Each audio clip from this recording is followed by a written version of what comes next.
Hi, and welcome. You're listening to the X22 Report. My name is Dave, and this is episode 605. And today's date is March 2nd, 2015. And the title of this episode is U.S. Government Central Bankers Can't Stop Illicit Trade in Oil in Libya. They are getting ready to mount a major offensive. Let's get right into the economic collapse news. Now, we understand that the economy is declining. It's collapsing. We're looking at all the real economic indicators, not the statistical ones the government puts out like GDP, inflation, the stock market. I mean, the stock market today, we see NASDAQ hit all-time highs of 5,000 points. You need to remember all of this is manipulated to make everyone believe that we're in this incredible recovery.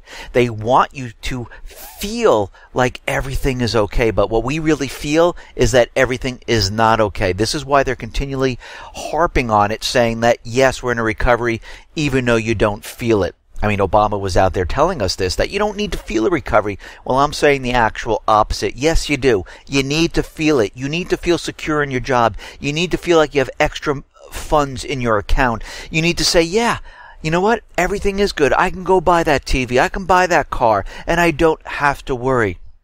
But guess what? We are not seeing this whatsoever. We're seeing the Baltic Dry Index hit all-time new lows. I mean, it's ticked up to about 540 points right now. But all the major industries that work with the raw materials, we see it is definitely taken a hit. I mean, if we look at the bulk dry shippers, we have 3 of them that have gone bankrupt.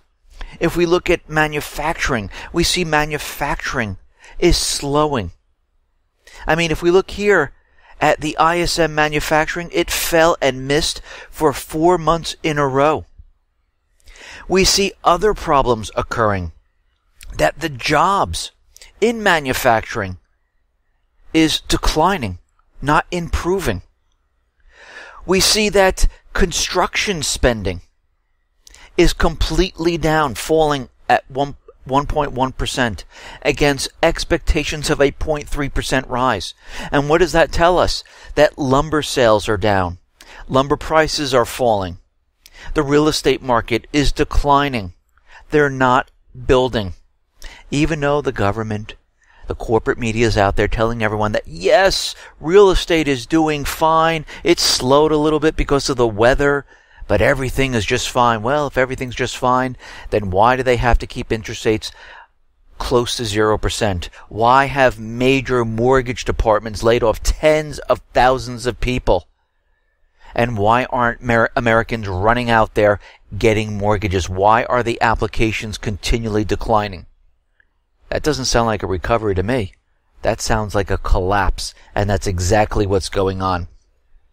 Now, remember when they told us that, yes, the gas prices are coming down, and they're still pretty low, they're ticked up a little bit, that everyone was going to go out and spend their money? Well, I came on and I said, absolutely not. I mean, I'm looking at myself and other people that are in the same situation. I said, well, when the gas prices come down, that means the same amount that I was spending, I'm going to get more in the tank, or I'm going to spend a little bit less and put it in the savings and save it. And I'm not talking about the banks. I'm saying I'm not going to use it to go out and spend on other items, because I realize eventually what's going to happen is these prices will go back up. Actually, a lot of the products will go up because of inflation. Food, alcohol, everything else continually goes up. Yes, they fluctuate a little bit, but when we look over the long period of time, we see that, yes, all of these items do go up, and really what's happening is the value of the dollar is decreasing, and this is what we're seeing. But we see U.S. personal spending dropped 0.2% in January, twice as bad as the 0.1% drop expected, and a third miss in a row. Personal income also missed expectations, rising just 0.3%. They expected a 0.4% rise. Hovering at its lowest growth since September. The savings rate surged to 5.5%, its highest since December of 2012. Right after 2008, when everything started falling apart, we went into 2009, 2010, people started to sock money away, whatever they possibly can, and they stopped their spending because they were nervous. The same thing is happening right now. That savings that we see at the gas pump, People are holding on to it with dear life because they don't know what's going to happen. And a lot of people are using it to pay for their Obamacare insurance because that has been going up quite a bit. So this didn't spur economic growth. It didn't spur retail sales. Actually, the opposite is happening right now. We see a lot of retailers going out of business. We see them closing stores, and a lot of people are getting laid off. So things are not going well in the economy. And when we look at the economy, we understand there's lots and lots of bubbles. The student loan bubble, the stock market bubble, the housing bubble, and the auto industry bubble, and the derivatives bubble. But don't worry about the derivatives because the bankers already took care of that, and we reported on this quite a while ago, where they passed legislation where they kind of fitted into another bill where I think it was the spending bill, where it protects them if the derivative market comes crashing down, where the FDIC is going to bail them out. And guess what? The derivative bailout is before the depositor bailout. So they have already protected themselves, but the other bubbles, they're just going to pop and the entire thing is going to become crumbling down. And you have to remember, they do all of this not because, just by chance something like this is going to happen. They know it's going to happen. And they're preparing for it. Why do you think they came up with the bail-in documents? Why do you think the FDIC now backs derivatives? Think about this. What possible reason would they do this unless they know that something is definitely going to happen? But when we look at the auto industry, we see, yes, it's following in the same footsteps as the housing bubble back in 2007, 2008, when that entire thing fell apart. I mean, we're seeing the same thing in housing occurring right now, but we also see it in the auto industry. Loans for new and used cars will in short order eclipse the 1 trillion mark, joining total student loan debt in a full-on bubble mode. Early delinquencies on auto loans are now sitting back at their 2008 highs, both for all borrowers and the subprime borrowers, with 9% of the latter now missing a payment within the first 8 months of origination. Nearly a third of all auto loans in 2013 to who else but these subprime borrowers. We saw this back in 2006.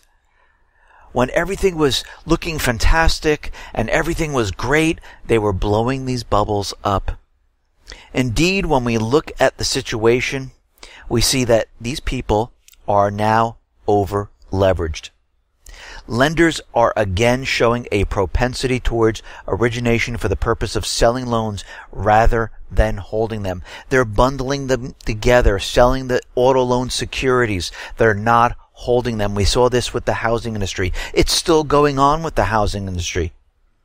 Just how bad has this gotten?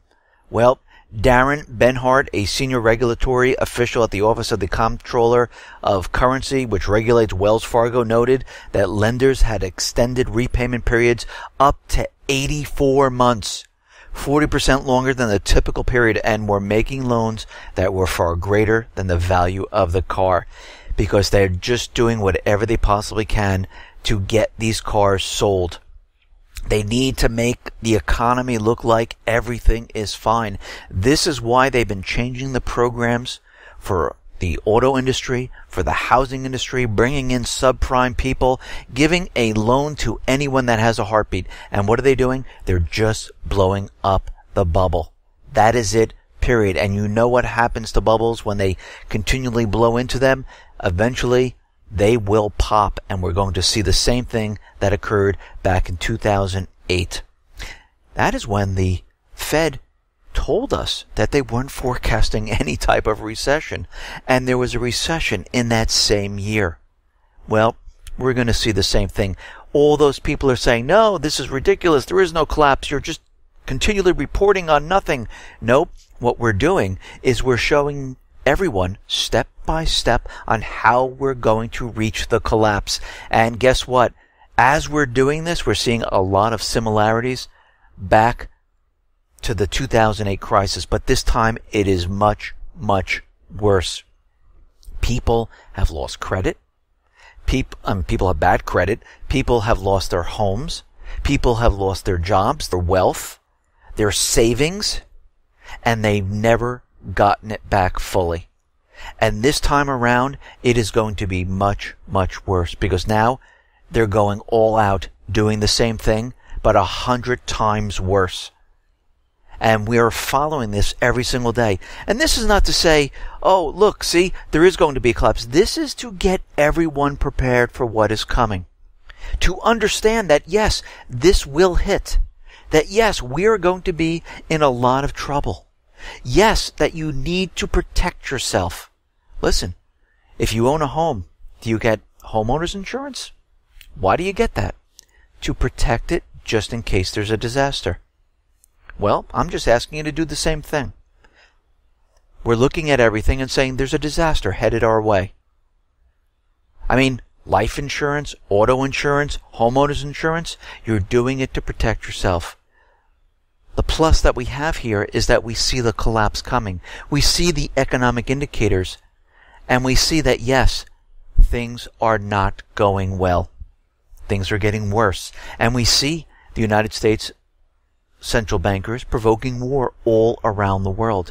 This lets us know that something is going to happen. Because if we look back in time to the crash right before World War I, there was a crash, we had World War I. When we look back in time, 1929, there was a crash, we had World War II. 2008, we had the crash, here comes World War III, because it's going to hit big this time, and what they like to do is they like to cover it up with war. Doesn't mean the collapse is not going to happen. It will happen. They're just going to blame it on another group or country, or both, which it looks like they're actually doing. Now, out in Spain, the Catalonian people are out there, and they're preparing their own tax system, creating a network of foreign missions, because they're looking to be independent of Spain. They have a vote coming up in September, and they want everyone to come in and vote, and they want to be separate and apart from Spain. We have to remember, Catalonia has about 7.5 million residents, and it represents about 20% of the country's GDP. And they do not want to be part of Spain at this time. They're saying, you know what, we can do better without them. And they have the right to do this under the UN resolution. And of course, Spain is saying, no, this is unconstitutional, you can't do this. Well, yeah, they can. Now, Russia made an announcement today saying that they may loosen its embargo on food for some of the EU countries. Now, they just can't pick and choose which country, because it makes no sense, because they're part of the Eurozone. And we can see that they're looking at Greece and Hungary and saying, listen, you know, if you're not part of the EU, and we could, you know, help you out here and remove the ban on the food. And that's very interesting, because we understand that Greece right now has taken an emergency loan from the Eurozone, and they have about 4 months, and we know they're printing drachmas, or they designed one and getting ready to print it. And we can see that this could be a period of time where they're looking to get assistance from other countries. And by Russia coming out and saying this, we might see that Greece they might be turning towards Russia or the BRICS system. And they're saying that the Greek government asked Russia to lift sanctions on supplies for key agricultural production, such as peaches, strawberries, and oranges that are being left to rot due to a lack of market. And a lot of these countries are having the same problem.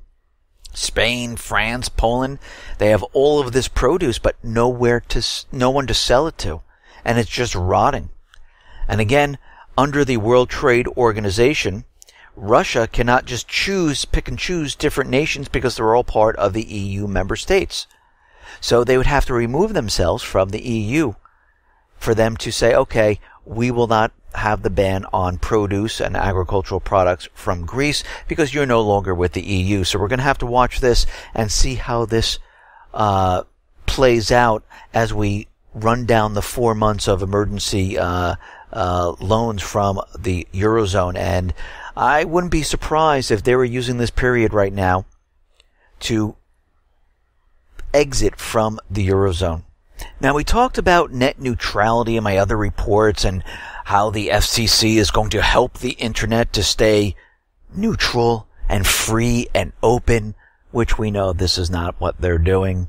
They created a 332-page report. Of course, nobody can see this because you have to vote first.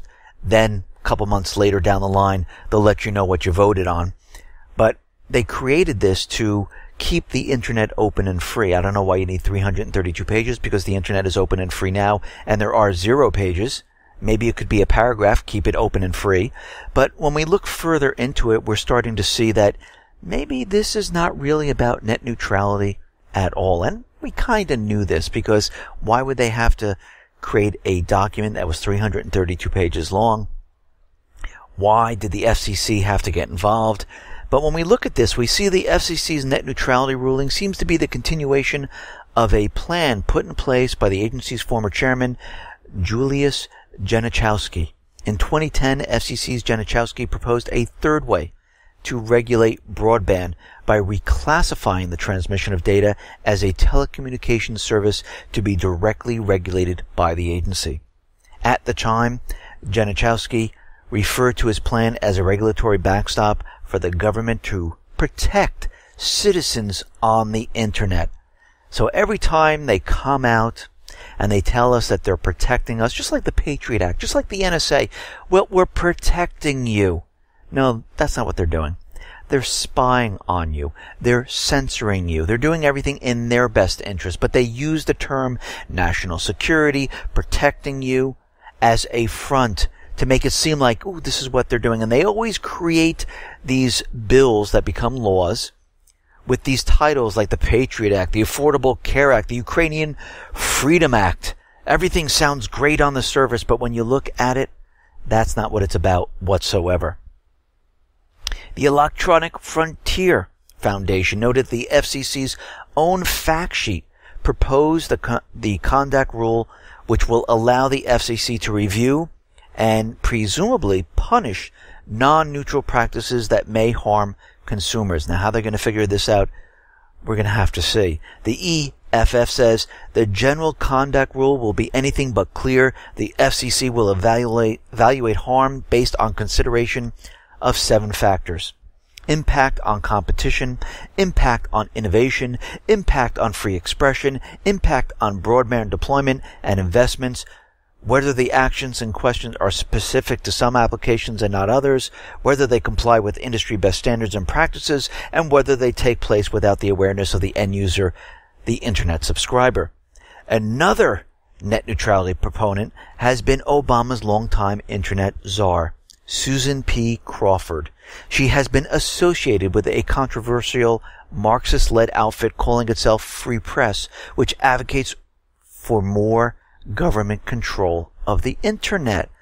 Interesting. Crawford's pet project, OneWeb Now, listed as participating organizations, Free Press, and the controversial Association of Community Organizations, or ACORN.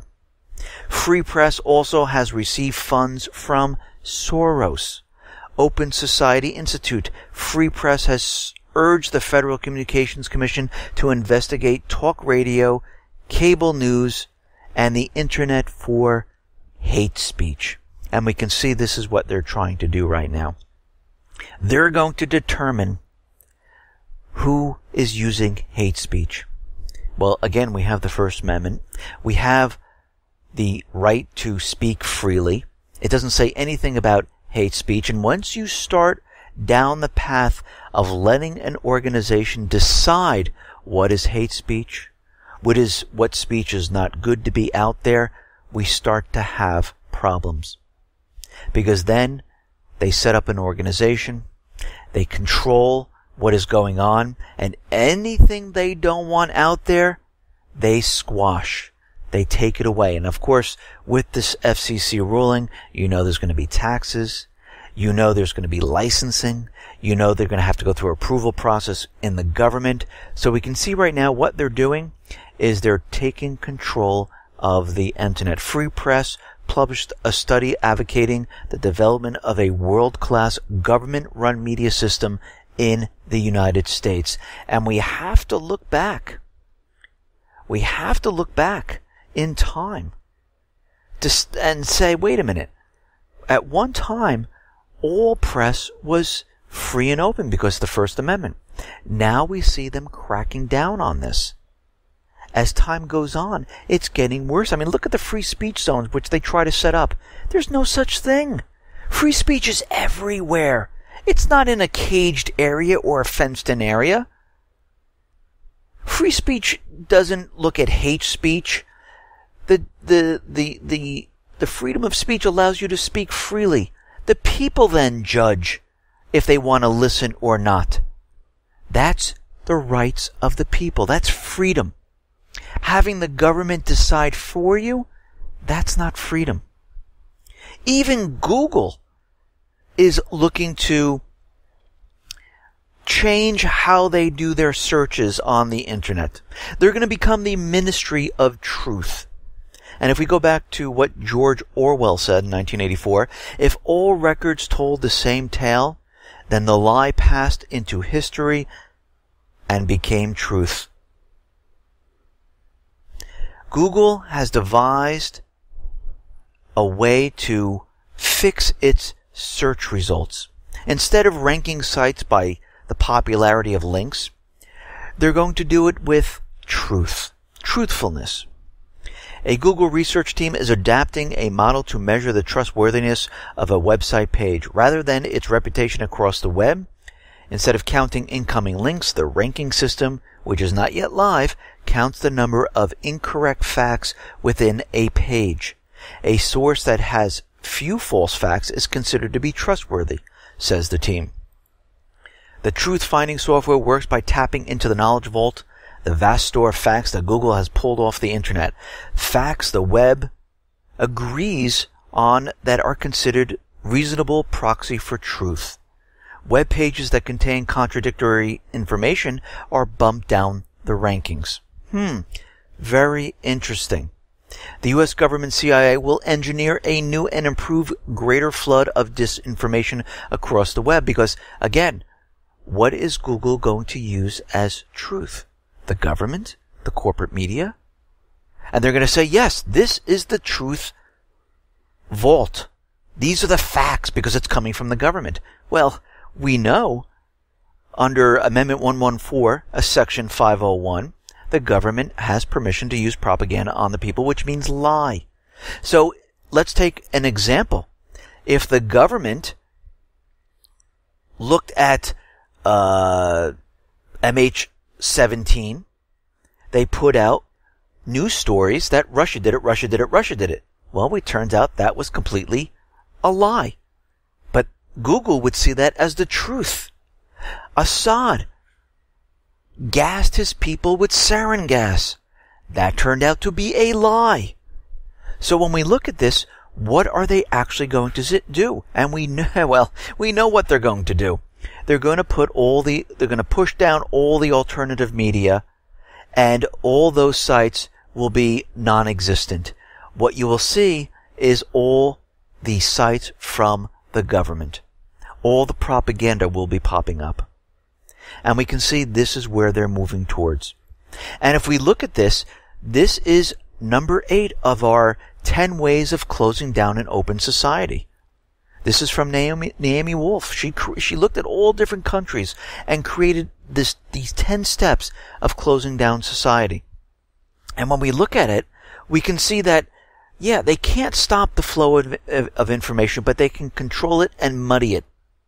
In a fascist system, it's not the lies that count, but the muddying.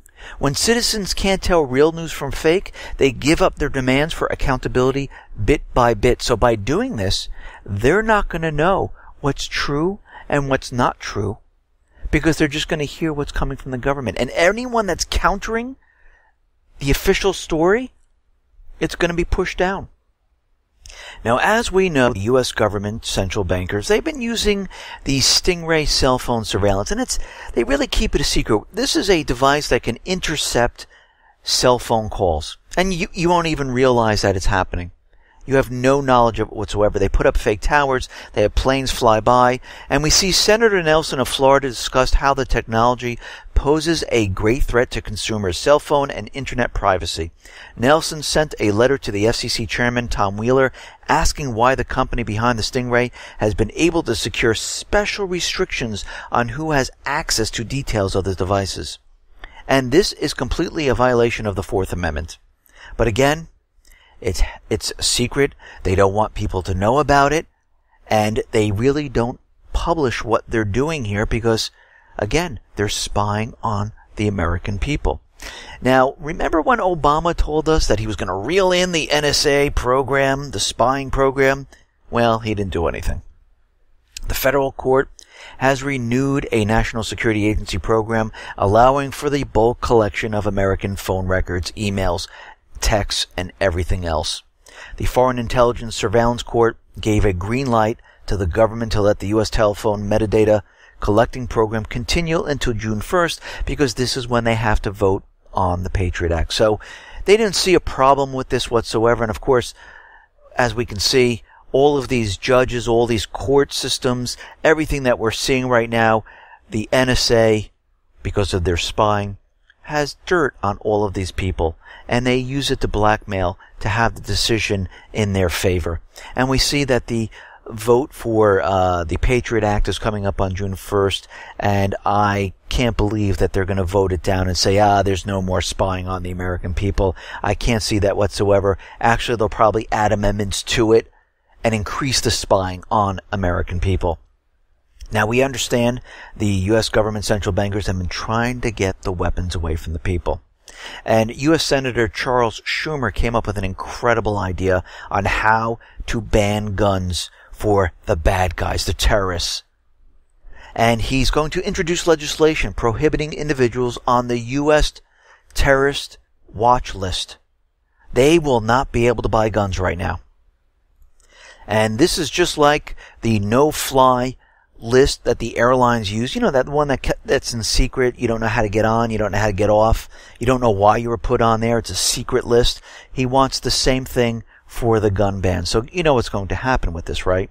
Because as we know, if there is a real terrorist, if you want to go along down that path, we know that terrorists don't go and walking into a gun shop saying, hey, you know what? Give me that AR-15 over there. Give me those 3 pistols. They don't do that. Those are given and they're acquired by the black market. And most of the time, it's places where checks and all that wouldn't stop them no matter what you're doing. What this is going to do, it's going to put domestic terrorists, who they believe is a domestic terrorist, on the list without your knowledge. You go in, you want to buy a gun or ammunition, guess what? No, I'm sorry, you're on the list. Just like with the no-fly list, the same thing is going to happen.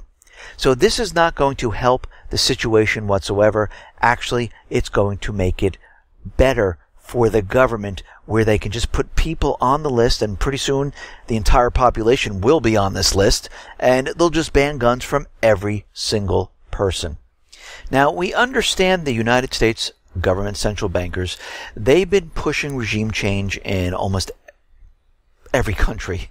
I mean, look throughout the Middle East, look in Africa, look at Ukraine, and look at Venezuela and Argentina. And right now, Maduro in Venezuela said on Saturday an unspecified number of Americans were arrested a few days ago for engaging in espionage and recruitment activities. And we know the U.S. government central bankers would love to overthrow the government in Venezuela because they have lots of oil. They would love to put that oil on the dollar to prop the system up.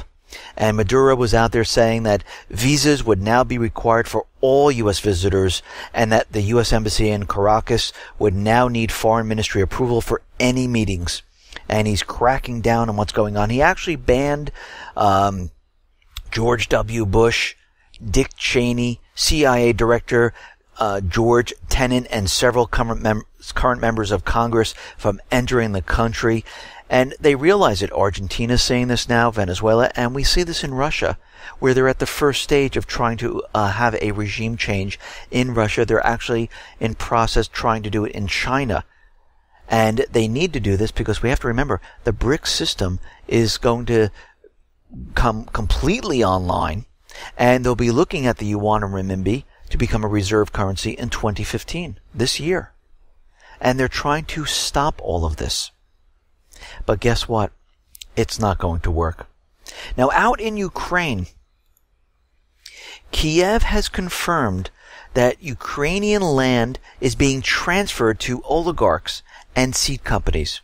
Ukraine's fertile land is now the property of oligarchs and European businesses. The federal government has admitted in response to an inquiry of the Left Party that the national and international companies in Ukraine benefit from the EU subsidies and loans. Fertile lands in Ukraine are being transferred to Ukrainian oligarchs and international seed companies like Monsanto and DuPont.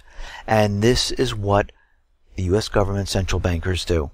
They go into a country, they put them into debt, and they need collateral. Please give us your land, please give us your natural resources. And we see Monsanto inside of Ukraine because they want their soil to create GMO crops. This is what it is all about. We see that Joe Biden and John Kerry has put their son, their friend, on the board of directors for the oil company. They've purchased investments in the oil pipeline system because they're taking the country, putting it into debt, and stealing everything they possibly can from the country, and they're passing it off to private corporations. Now, in Ukraine, Lugansk has fully withdrawn their heavy weapons. They passed all the info over to the OSCE, which confirmed that, yes, their weapons have been withdrawn. And when we look at Kiev, what have they done? Well, Poland is going to send in 100 instructors / advisors / combat-ready soldiers into Ukraine to train the Ukrainian forces. Now, I thought under the Minsk agreement, this isn't allowed, but it seems like Poland is sending in trainers.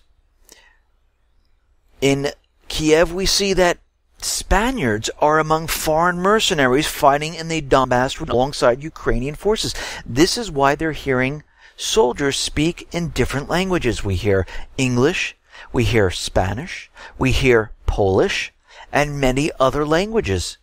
Because it's not Ukrainian soldiers. They're paid mercenaries intertwined into the forces.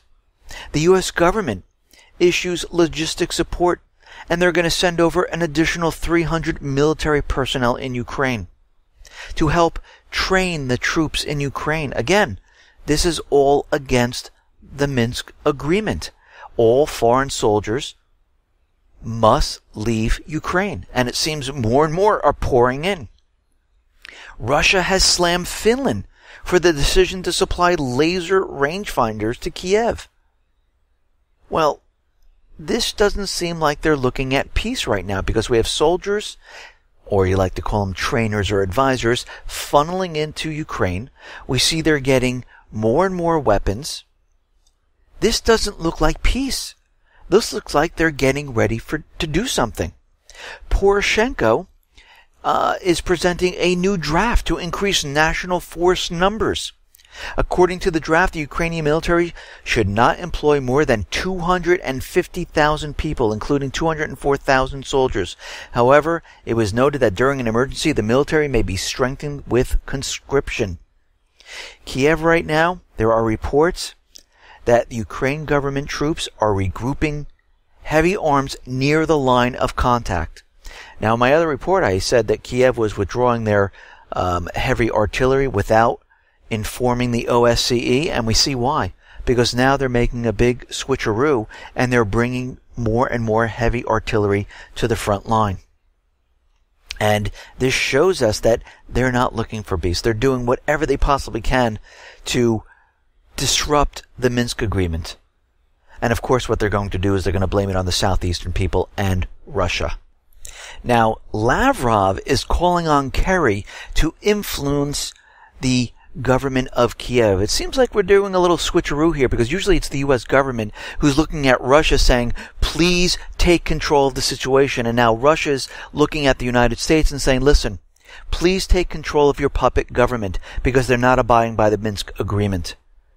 Russian Foreign Minister Sergei Lavrov said on Monday he had asked U.S. State Secretary John Kerry to use Washington's influence on Kiev to ensure prompt implementation of Minsk agreements by the Ukrainian forces. It is also crucial that the remaining agreements, including an amnesty, constitutional reforms, the special status of Donbass, are not left on paper only. The Kiev government's proposal to deploy peacekeepers in eastern Ukraine is just an attempt to delay the implementation of the Minsk agreements. And you can see whatever they're doing, they're trying to stall. They're trying to bring in more military assets into the region because they're going to make a major offensive. They're also creating a new law. They're proposing a law to jail critics of the regime. Anyone who doesn't agree with the Kiev government could be jailed if this bill gets passed. Wow, democracy, freedom. But we see this time and time again. When the U.S. government takes over a country and they put in a puppet government, democracy and freedom completely disappear. This is really what they want for the United States. And you can see, and we have to use the other countries as a model. They want complete control of the information. They want those people who don't agree, they want to put them in jail. Look at the Middle East. All those people who don't agree with the puppet government, they are called terrorists. The same thing's happening in Ukraine. They do this time and time again. It's only when they want to take over a country and put a puppet government in, then the people have the right for freedom, democracy, to protest. But once the puppet government's in there, it's the opposite. They are now called terrorists if they don't agree. In Libya, in the Middle East, we understand the entire system that the U.S. government central bankers that they set up is falling apart. The puppet governments there are falling. The people are rising up. And again, the Islamic State is a proxy army for the U.S. government, Israel, UK, and other nations. It is there to create chaos, to make everyone believe it's a terrorist group, to hide the fact that the people of these countries are rising up and taking their countries back.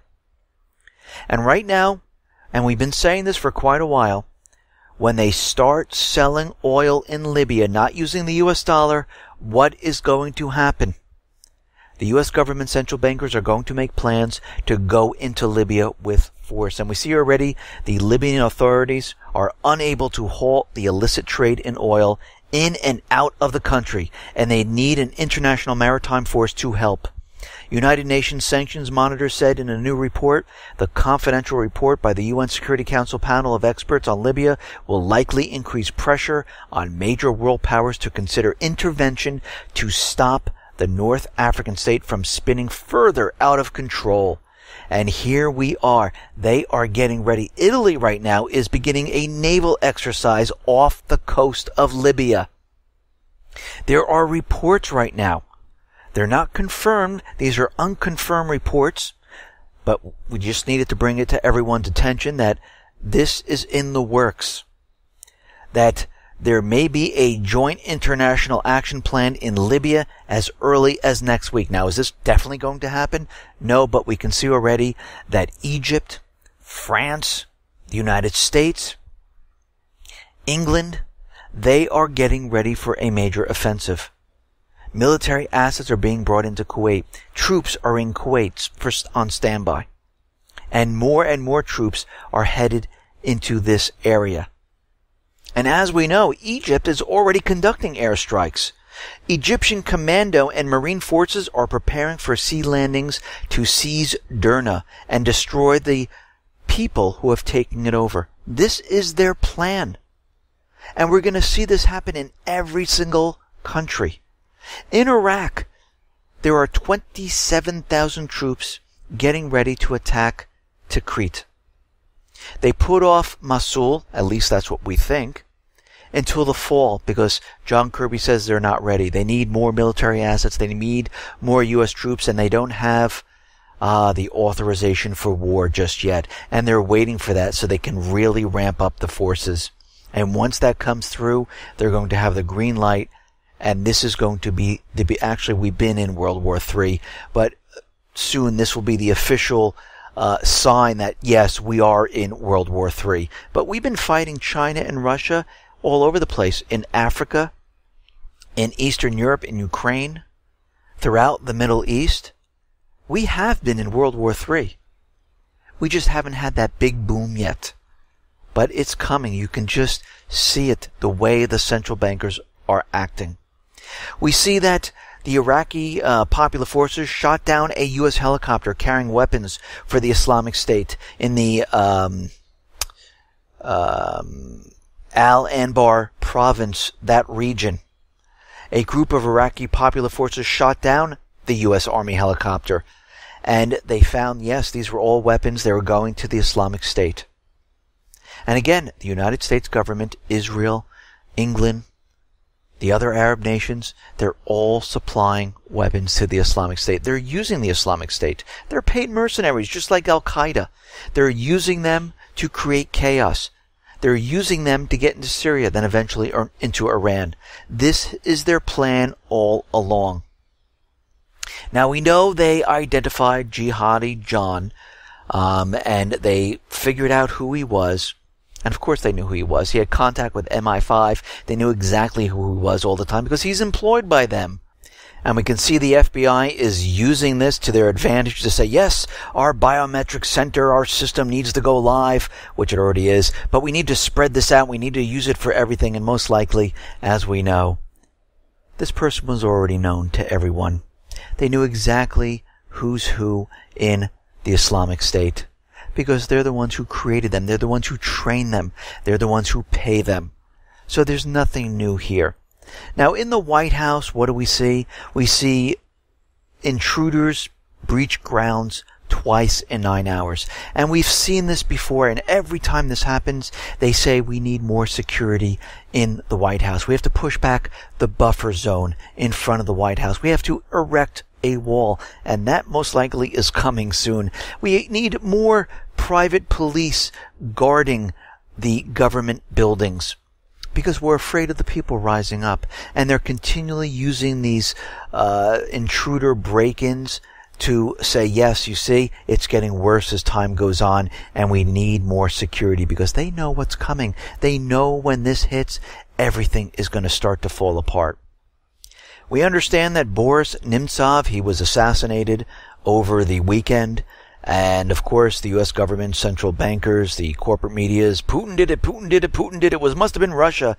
And when we look at the situation, and I talked about this on Saturday, we understand that, no, this couldn't have been from Russia. There was nothing to gain from this. But what's very interesting is the leaders of this opposition apparently dismissed the notion that the Kremlin was behind the murder whatsoever. Actually, Putin, he predicted this was going to happen about 2 years ago.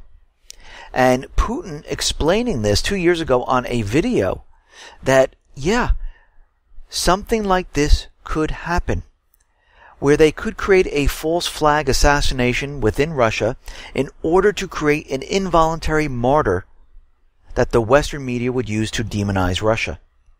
And we can see this is what they're trying to do. But if Putin was really going to do this, you have to remember, he was with the KGB at the time. He would have done this with a car crash, with a plane crash. It wouldn't have been done execution style out in the open. And if they did do it this way, they would have a patsy right away to blame it on. They wouldn't leave it open like this, where the corporate media in the United States and the U.S. government central bankers could come out and say, ooh, this was a Russian hit. So you know right at this point that it wasn't Putin. Because look at the Kennedy assassination. They had someone set up right away. When the government took him out, they had someone set up. If they wanted to kill other people, it was a car accident. It was a plane. Believe me, they're not that stupid to do this right in the open and leave it open-ended. And this is how you know this was planned for propaganda purposes. Because as soon as this happened, the corporate media was all over it, looking at Russia. Look at this. He was in opposition. The man said, oh, he was afraid of Putin. He was fearful for his life, and he was going on and on and on. And you can tell they were pushing the propaganda. Because again, why would he do this out in the open and leave it open-ended, where it looks like Russia did it. It makes no sense. The man's smarter than this. From everything that we see and all the actions that all the things that he does, we can see that he wouldn't do this in this way. And when we look at the U.S. government, the central bankers, this is how they work it. Look at Ukraine with the snipers. They were firing on both sides. And the snipers were part of the U.S. government central bankers to make it look like it was the Yanukovych, the government firing upon the people. This is how they work. And we can see that this was a false flag for regime change in Russia. And they're going to push this as hard as they possibly can. This is the first stage. They're going to try many other things because they're trying to provoke war in the end. And if they get someone in there that could push war, it would work out. Or if they can get someone in there that could implement the central bank, a private Western central bank, put all Russia's oil on the dollar and get rid of the BRICS system, that would work to their benefit too. They're trying it in China, they're trying it in Russia. But right now it looks like they're pushing war because the Russians, they're too smart for this. They know what's going on. They realize exactly what the U.S. government central bankers are up to. And we can see that Putin brokered a peace deal in August of 2013. If he really wanted war, he would have let it happen. He was waiting with Assad. Come on in. You have your fleet right in the Mediterranean. Bring it. Let's have war. Didn't happen. He brokered a peace deal. The U.S. didn't broker a peace deal. It was Putin. In Ukraine, the Nobel Peace Prize winner, Obama, didn't come up with a peace document. No, it was Putin once again to stop what the U.S. was doing.